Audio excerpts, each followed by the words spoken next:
अस्सलाम वालेकुम गाइस, आज मैं आपको एक बहुत खूबसूरत वाक़या सुनाने लगी हूँ हमारे प्यारे नबी सल्लल्लाहु अलैहि वसल्लम का और हज़रत अबू बकर सदीक़ का।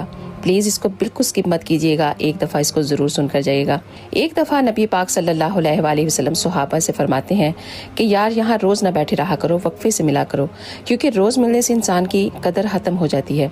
आपने किसी एक सहाबा से नहीं कहा था, बल्कि सहाबा के मजमे को देख कर ये बात की थी। तो हज़रत अबू बकर सदीक़ भी उस मजमे में बैठे हुए थे और उनको लगा कि शायद उनको भी ये बात की गई है, और वो फिर मस्जिद में नमाज़ पढ़ने के लिए आते और नमाज पढ़ते ही वहाँ से चले जाते। हदीस में आया है कि नमाज शायद असर, मगरिब या इशा की थी। तो नबी पाक ने ज़ोहर की नमाज़ पढ़ने के बाद पूछा हज़रत अनस बिन मालिक से कि हज़रत अबू बकर सदीक़ नहीं आए।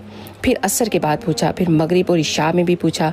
तो हज़रत अनस बिन मालिक फरमाते हैं कि मैं हैरान था कि हज़रत अबू बकर सदीक़ नमाज तो पढ़ कर गए हैं, लेकिन हजूर से मिलकर नहीं गए। हमारे नबी की आदत थी कि नमाज पढ़ने के बाद वो पीछे मुड़कर देखा करते थे।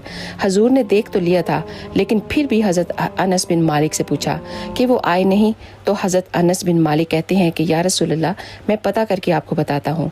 हज़रत अनस बिन मालिक हज़रत अबू बकर सदीक़ के घर गए, दरवाज़ा खटखटाया तो हज़रत अबू बकर सदीक़ बाहर आए। कहा कैसे आना हुआ?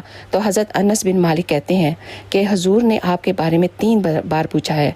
तो हज़रत अबू बकर सदीक़ वहाँ से दौड़ लगा कर आए। फरमाया हजूर, आपने मुझे याद किया? तो नबी पाक सल्लल्लाहु अलैहि वसल्लम ने फरमाया, तुम सारा दिन नज़र नहीं आए, किधर थे? सारा दिन तुम मुझसे आज मिले नहीं।